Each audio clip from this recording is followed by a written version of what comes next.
Muito obrigado, Pastor Arilton, por esses momentos abençoados. E agora nós estamos num momento especial de oração no nosso programa Encontro com a Vida. É muito bom ter você aqui agora pela manhã, bem cedinho nessa terça-feira. E hoje nós temos alguns pedidos de oração especiais. Eu gostaria de incentivar você também que tem algum pedido, algum agradecimento para compartilhar conosco nas nossas redes sociais. Você pode encontrar elas aqui na tela. Entre em contato conosco, compartilhe as suas ansiedades, compartilhe os seus pedidos, as suas angústias, e nós estaremos orando por vocês. No dia de hoje, a Lucinete Antônia ela diz assim: Bom dia, sou Lucinete Antônia de Carvalho Batista, sou de Curitiba. Pastor, peço oração pela conversão e libertação do meu filho, Fernando Henrique Batista, estou clamando por ele.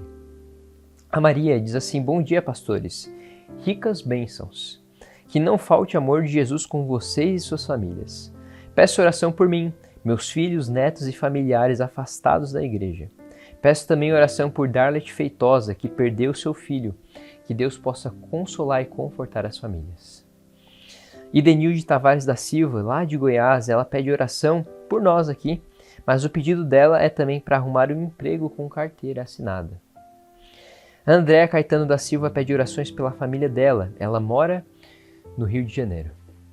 Estaremos orando por todos esses pedidos, mas antes eu gostaria de compartilhar 2 versículos bem breves da Palavra de Deus com você. Em Hebreus, no capítulo 4, a partir do verso 14, diz assim: Portanto, visto que temos um grande sumo sacerdote que adentrou os céus, Jesus, o Filho de Deus, apeguemo-nos com toda a firmeza à fé que professamos. Pois não temos um sumo sacerdote que não possa compadecer-se das nossas fraquezas, mas sim alguém que, como nós, passou por todo tipo de tentação, porém sem pecado. Essa epístola aos Hebreus ela nos apresenta vários e vários indícios de que Cristo é o nosso sumo sacerdote, ele intercede por nós. E é importante a gente entender esse texto porque ele fala algo muito importante. Ele diz que nós temos um sumo sacerdote que se compadece das nossas fraquezas. Sobre um Cristo que viveu 33 anos e meio nesse mundo, ele passou pelas provações que nós passamos, ele enfrentou tudo, porém sem pecar. Jesus poderia ter nascido com seus 33 anos e meio e morrido naquela cruz, mas ele decidiu viver uma vida toda aqui nesse mundo, porque ele queria se identificar com a minha e com a sua fraqueza. Hoje, a certeza que nós temos é que Cristo, ele se compadece e ele entende a dor que você está passando. Ele entende a luta que você enfrenta. Ele é um Deus pessoal e não um Deus distante, sentado num trono celestial. Ele é um Deus próximo da gente também. E nesse momento eu gostaria que você, se tiver a oportunidade, se coloque de joelhos e feche seus olhos. Nós vamos estar elevando uma prece a esse Deus tão próximo da gente, que mesmo num trono celestial, ele se inclina para ouvir as nossas orações. Oremos. Querido Deus, muito obrigado pelo teu cuidado para conosco. Obrigado porque o Senhor nos ama, o Senhor conhece as nossas lutas, as nossas angústias e o Senhor se compadece de cada coisa que nós passamos nesse mundo, Pai. Eu sei que infelizmente existem coisas que o Senhor não gostaria que nós tivéssemos passado, mas se o Senhor permite é por um motivo, Pai, um propósito. Talvez não entenderemos aqui nesse mundo, mas com certeza lá no céu compreenderemos o porquê disso tudo, Pai. Abençoe cada pedido feito aqui hoje e cada pedido que os telespectadores têm em seus corações também, Pai. O Senhor sabe tudo o que eles estão passando e o Senhor conhece a melhor maneira de solucionar esses problemas. E é por isso que nós colocamos agora a nossa vida em Tuas mãos. Que esses pedidos eles cheguem ao céu, Pai, e que eles sejam atendidos conforme a Tua soberana e santa vontade. Nós oramos por tudo isso pedindo e agradecendo no nome santo de Jesus. Amém. Olá pessoal, eu tenho um convite muito especial a fazer para você. Nós somos motivados todos os dias a estudarmos a Bíblia, porque a Bíblia é um mapa, uma bússola que nos conduz à vida eterna. Foi o próprio Jesus quem disse isso. Examinais as Escrituras porque julgais ter nelas a vida eterna, e são elas mesmas que de mim testificam. Na intenção de aprendermos mais da Palavra de Deus, nós estamos organizando uma grande classe bíblica online. Ela vai acontecer todas as terças-feiras, às 8 da noite, aqui no meu canal no YouTube, Arilton Oliveira. E eu quero convidar você e sua família para se inscrever e participar. Nós iremos estudar um novo estudo da Bíblia, chamado Encontro com a Vida. O mesmo nome do programa, Encontro com a Vida. E esse curso vai tratar do plano da salvação e das principais doutrinas da Palavra de Deus que nós precisamos conhecer para herdarmos a vida eterna. Por isso, quero convidar você agora mesmo a fazer a sua inscrição. Pegue aí o seu celular, você vai apontar a câmera dele para esse QR Code que aqui aparece na tela e você poderá fazer a sua inscrição. Milhares de pessoas já se inscreveram e todas as terças, às 8 da noite, eu te espero no meu canal no YouTube para nós aprofundarmos nosso conhecimento da Bíblia. Até lá!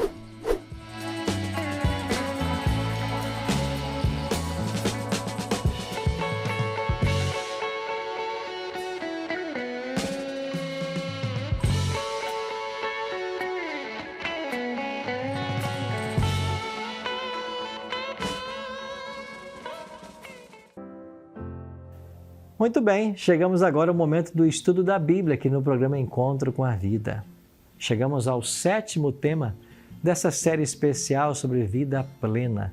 Estamos aprendendo sobre como ter boa saúde, como cuidar bem da nossa família, como abençoar os outros. É uma semana muito especial e também de intensa busca pelo Espírito Santo. Hoje vamos estudar sobre saúde social.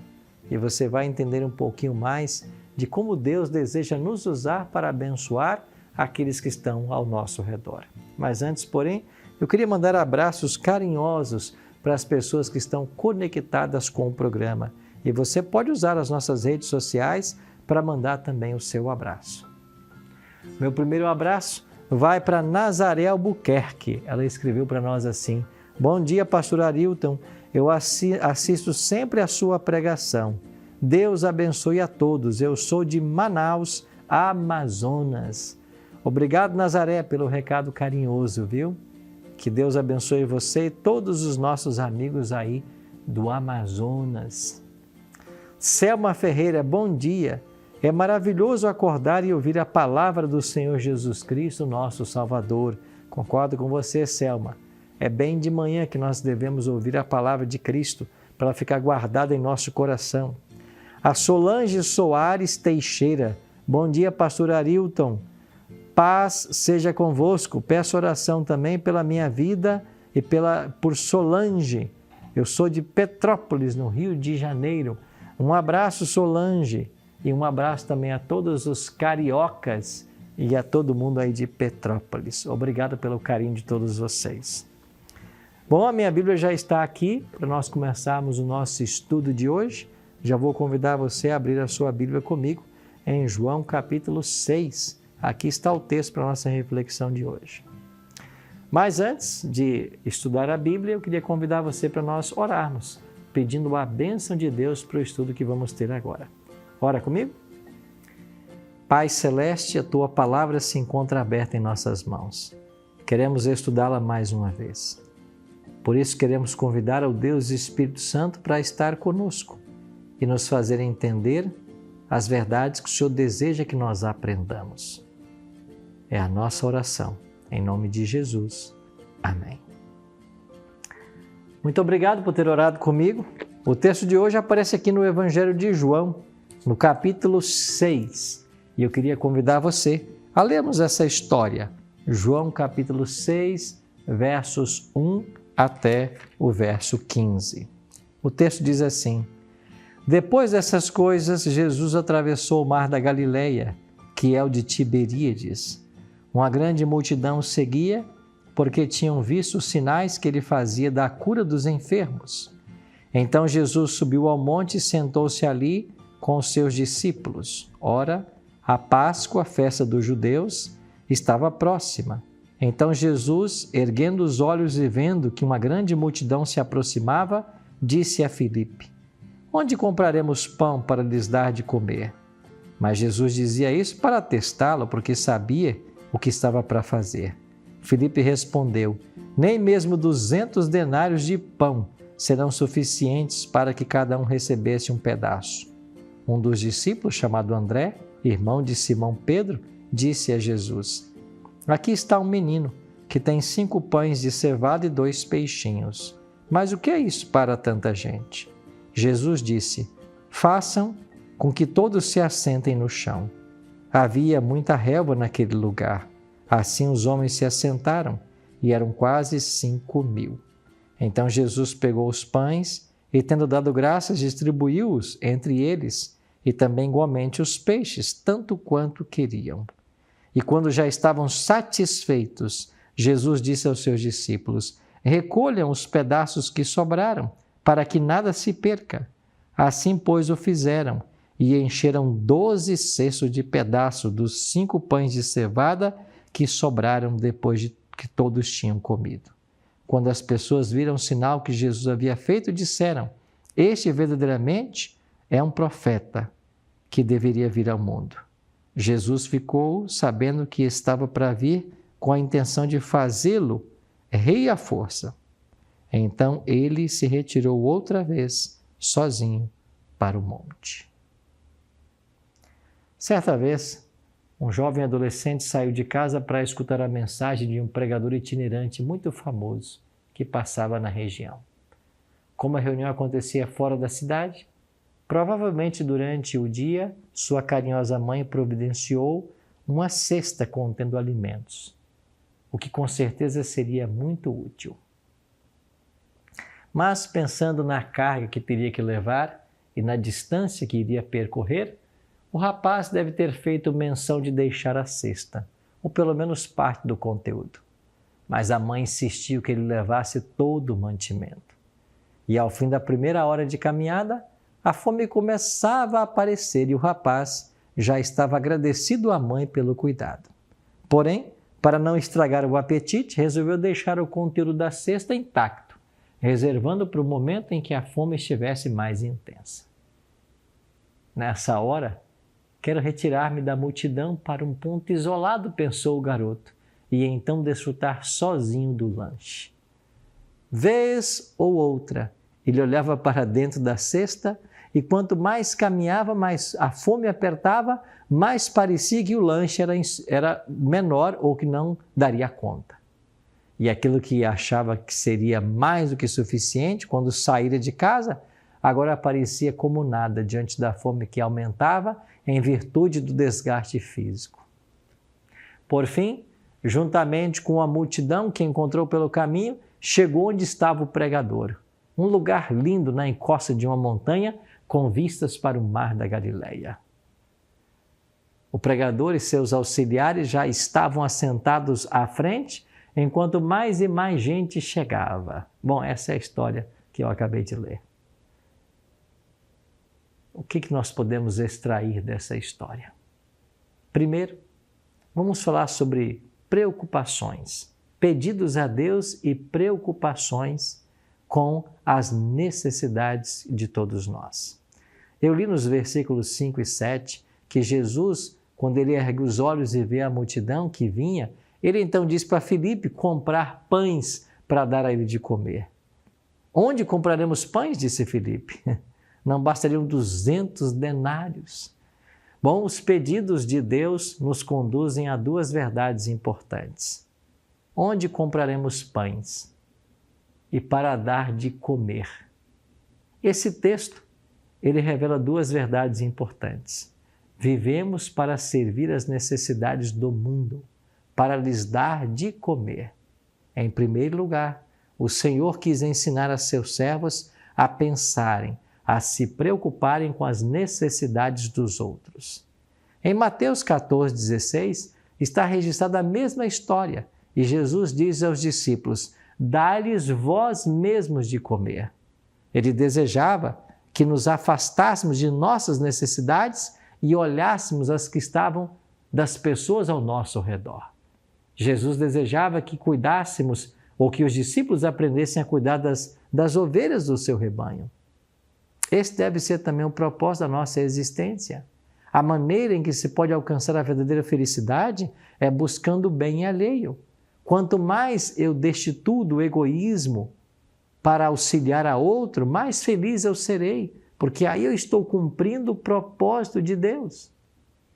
Quando a gente olha apenas para as nossas necessidades e não percebe as necessidades das pessoas ao nosso redor, nós nos tornamos pessoas egoístas, egocêntricas. E você sabe que isso é natural em nós.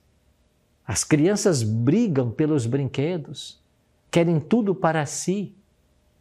A menos que um poder divino atue em nosso coração, cresceremos assim, egoístas, egocêntricos, nos sentindo o centro de tudo. O Senhor deseja que nós o conheçamos para que entendamos como alimentar os famintos, principalmente com alimento espiritual, também com alimento material. Essa atitude é fundamental para desenvolvermos semelhança de caráter ao de Cristo. É o próprio Senhor que coopera conosco quando atendemos os necessitados. Sempre somos chamados, convidados por Deus para exercer abnegação, sacrifício, esforço quando fazemos a sua obra. E nós podemos ter a certeza de que Ele vai estar conosco. Jesus não apenas mandou que os discípulos se preocupassem com os outros. Ele estava envolvido. O verbo que Felipe usou, onde compraremos, é um texto muito revelador. É o resultado de atendermos aos pedidos. Nós mesmos somos beneficiados quando fazemos isso. O Senhor permite que homens e mulheres sobrevenham sofrimentos a Ele, calamidades, para tirar do nosso egoísmo, para nos despertar aos atributos de caráter, a compaixão, ternura, o amor. Assim ficamos mais semelhantes a Cristo. Quando nós nos preocupamos com o próximo, em cada ato de abnegação, para o bem de outros, o nosso espírito vai se fortalecer, levando cada vez mais as pessoas perto do Redentor, nós mesmos estaremos perto dele. Sendo ricos, ou melhor, Jesus sendo rico se fez pobre por nosso amor. Assim devemos nós também procedermos. Deus, Ele nos dá para que possamos nos tornar como Ele, generosos, nobres, caridosos, quando damos também aos outros. Volte um pouquinho comigo à história, a resposta de Felipe. Tanto para Felipe quanto para nós hoje, uma grande necessidade sempre representa uma impossibilidade. Felipe estava pensando que Jesus não estava consciente da grandeza do problema, então procurou-lhe informar: Senhor, nem 200 denários bastaria para comprar pão para essa multidão. 1 denário era o salário de um dia de trabalho, portanto, 200 denários somavam quase 8 meses de trabalho. Isso chegaria facilmente a um valor extraordinário. Felipe conhecia muito bem a vida financeira do grupo e por isso achava a situação sem saída. Ainda hoje, experimentamos essa luta entre visão da realidade e visão da fé. Mas Deus quer nos ensinar hoje algo muito precioso através dessa história, assim como ensinou para aqueles discípulos que estavam ali e testemunharam um milagre. Quando nós nos dispomos a auxiliar aos que têm necessidade, Deus sempre abrirá uma porta. Deus sempre vai nos ajudar. Interessante que apareceu André e disse assim: está aí um rapaz que tem 5 pães de cevada e 2 peixinhos. Mas o que é isso para tanta gente? Bom, Jesus havia dito isso para Felipe para experimentá-lo, porque Jesus sabia o que estava para fazer. Dessa história podemos entender o fato de que os pedidos de Deus geralmente têm 2 objetivos principais. Primeiro, é revelar a nossa impotência diante dos grandes desafios. Em muitos casos, os servos de Deus podem desanimar quando olham para suas próprias condições de atender ao chamado de Deus. E isso está de acordo com os planos de Satanás. Mas o Senhor deseja que o nosso desamparo e a nossa necessidade nos levem a buscar Cristo de forma mais intensa.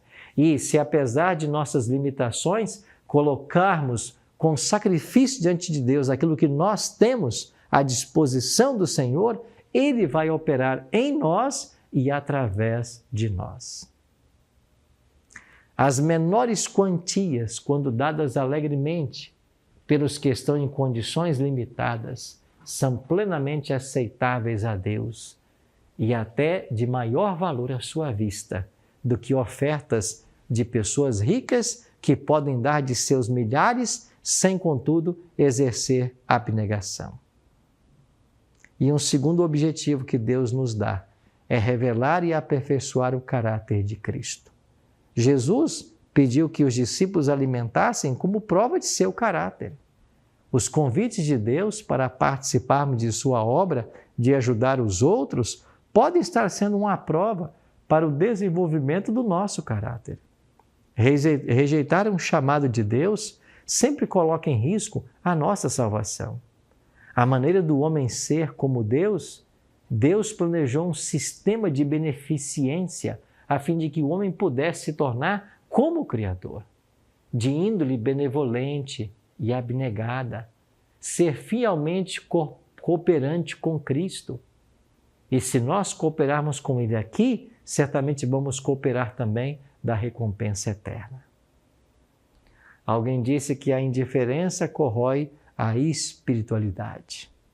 Por isso, aqueles que manifestam indiferença com os sofredores serão acusados de indiferença para com Jesus, na pessoa dos santos que sofrem. Nada solapa mais depressa a espiritualidade de alguém do que encerrar a pessoa no egoísmo, no cuidado de si mesmo. Não atender produz perda eterna. Os que vivem para satisfazer o apetite e desejos egoístas perderão o favor de Deus, perderão a recompensa celeste, testificando assim ao mundo que não tem fé genuína, que não aprenderam a se comunicar com Deus e nem comunicar sua verdade. Quantas lições podemos aprender hoje? O grande objetivo de Cristo nessa multiplicação dos pães foi ensinar aos discípulos a pensar primeiro nos outros e a saber que todas as necessidades das pessoas podem ser atendidas se nós estivermos conectados com a fonte verdadeira que é Jesus. Sabe, amigo, tem sido um alvo de Satanás levar os homens a pôr o eu em primeiro lugar. Os homens estão desenvolvendo o egoísmo. O mundo está cheio de lutas e misérias por causa disso. O egoísmo destrói relacionamentos. O egoísmo é a essência da depravação. Nações, famílias, indivíduos estão cheios do desejo de fazer do eu o centro. Mas o egoísmo destrói a nossa semelhança com Cristo, porque enche o nosso coração do próprio eu. A verdadeira felicidade só é encontrada quando nós buscamos o bem dos outros. A maneira em que você pode alcançar essa felicidade é buscar o bem alheio. E quanto mais destituído do egoísmo for o nosso espírito, tanto mais felizes seremos, porque estaremos cumprindo o propósito de Deus para a nossa vida.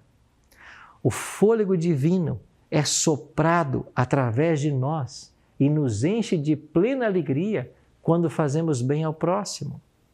Por isso, Deus, em sua grande misericórdia, nos permite em determinados momentos que os nossos recursos auxiliem a outros, para que possamos desfrutar do privilégio de participar da sua obra e refletir também seu caráter. Nosso Deus sabe tudo o que nós podemos fazer, sabe de nossas limitações e em sua grandeza, Deus nunca é pego de surpresa pelas aparentes impossibilidades da obra que nos chama a fazer. Em lugar disso, Deus se serve dos desafios e aparentes impossibilidades inerentes aos chamados e convites que nos faz para nos levar a uma percepção do infinito poder, para termos confiança no poder que Ele tem e não no nosso. Não se esqueça do que diz a palavra. O ouro e a prata pertencem ao Senhor. Ele pode fazer chover do céu as águas. Ele pode dar para nós tudo o que precisamos. E Ele escolheu nós como mordomos seus. Ele nos confiou os recursos para que nós pudéssemos abençoar e beneficiar outras pessoas. Ele, que é o princípio e o fim, que conhece o caminho do início ao fim, sabe tudo o que você vai fazer. E quando nos vêm provações e portas são fechadas, Deus vê 1000 possibilidades e é nosso privilégio seguir suas indicações e descansar em sua sabedoria. Se os convites ou pedidos de Deus podem nos levar para mais perto dele, então isso aperfeiçoará o nosso caráter. Por isso devemos responder de forma positiva.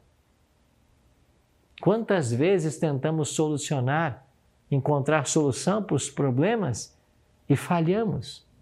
Quantas vezes as portas se fecham, mas quando uma porta se fecha, Deus tem 20, 30 abertas, se nós queremos seguir suas orientações. Porque Ele vê o futuro, Ele sabe do amanhã, Ele sabe o que é melhor para você. Interessante que no texto que eu li, no versículo 8, disse que um dos discípulos, chamado André, informou a Jesus: está aí um rapazinho que tem 5 pães e 2 peixinhos. Se coloque no lugar do rapaz agora, do dono dos pães e dos peixes. Sua fome nesse momento certamente estava no auge. Havia feito uma longa caminhada, passado muito tempo ouvindo o sermão de Jesus. Quando vez ou outra a fome fazia sinais, dava sinais, seu pensamento se voltava para o lanche. Mas agora ele estava pensando que iria desfrutar sozinho de que sua mãe havia preparado. Talvez imaginando que 100% daquela cesta ainda não seria suficiente.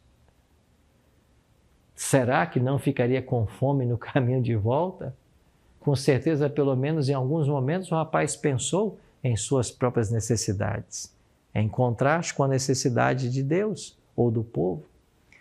Bem, uma luta estava sendo travada no íntimo desse jovem, entre a segurança material e a segurança espiritual. Veja o que Deus tem a dizer sobre essa luta. Ellen G. White assim escreveu: é o egoísmo o mais forte e mais generalizado dos impulsos humanos. A luta da alma entre a simpatia pelos outros e a cobiça é uma luta desigual, pois ao passo que o egoísmo e a compaixão mais forte, o amor e a beneficência são frequentemente os mais fracos. E, em regra, o mal ganha a vitória. Seguir os impulsos é perigoso. Portanto, em nosso trabalho e nas nossas dádivas à causa de Deus, não é seguro ser dominado pelos sentimentos ou pelo impulso.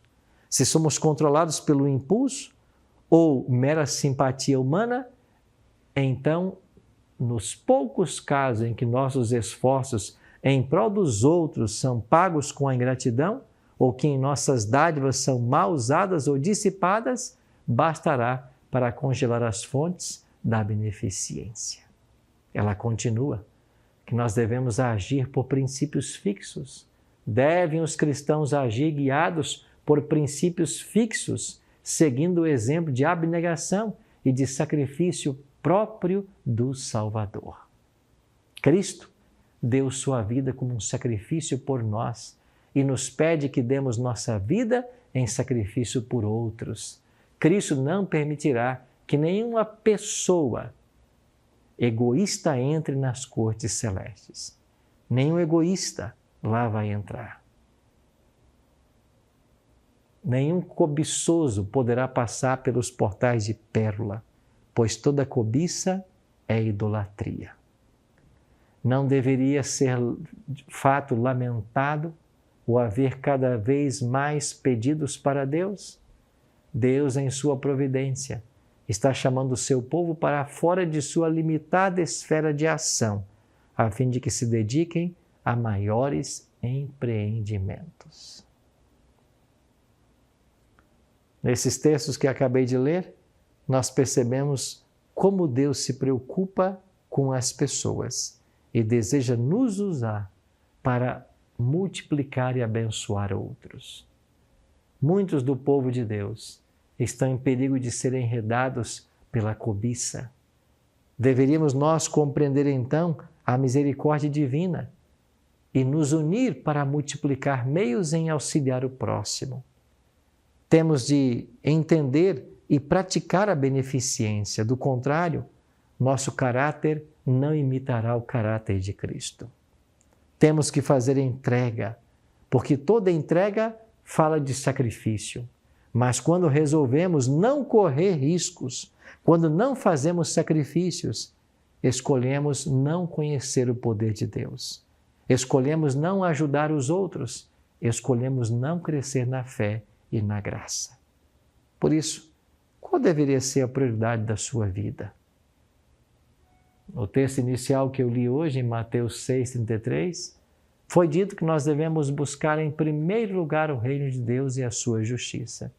E quando fazemos isso, todas as coisas nos são acrescentadas. Esse é o desafio para todos nós hoje. Para qual entrega Deus está lhe convidando hoje? Namoro mundano? Amizade inapropriada? Comida ou bebida imprópria? Trabalho no sábado? Uma mágoa, uma revolta? Uma falta de perdão? A necessidade de dar estudos bíblicos? De uma vida mais dedicada ao próximo? Ser fiel nos dízimos, nas ofertas? Se o Espírito de Deus está chamando você hoje para fazer algumas dessas entregas, abra seu coração agora e faça isso. Não permita que o egoísmo domine você e a sua forma de agir. Se você deseja hoje fazer essa entrega, a entrega da sua vida a Deus para benefício do próximo, eu queria orar com você agora. Pai Celeste, nos ajuda hoje, Senhor, a reconhecer a nossa impossibilidade, a nossa necessidade. Nos ajuda hoje a nos colocarmos à disposição do Senhor, para que o Senhor nos use e faça em nossa vida os milagres que deseja para abençoarmos aqueles que estão ao nosso redor. Dai-nos a Tua bênção para esse dia e nos prepara a cada instante para a Tua volta. Oramos em nome de Jesus. Amém.